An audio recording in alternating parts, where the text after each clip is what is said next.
तो blood pressure check करने का सही तरीका क्या है? ब्लड प्रेशर चेक करने का तरीका अक्सर तो लोग घर में भी कर लेते हैं। अगर एज ए डॉक्टर मैं बात करूँ, अगर मेरे पास कोई आता है चेक करवाने, तो सबसे पहले मैं उसका आते साथ ब्लड प्रेशर नहीं लूंगी, क्योंकि हो सकता है वो ड्राइव करके आया है या पैदल आया या सीढ़ियाँ चढ़ के आया हुआ है, तो उस टाइम तो ऑब्वियसली आपका प्रेशर ज्यादा इंक्रीज हुआ होगा।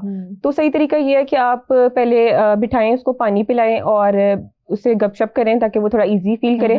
5 मिनट बाद उसका ब्लड प्रेशर आप चेक करें।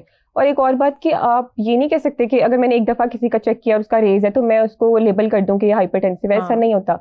आपको दिन में 3-4 दफा चेक करना होता है, उसका एवरेज निकालना होता है, उसके बाद आप लेबल करते हो ये हाइपरटेंसिव स्टेट है।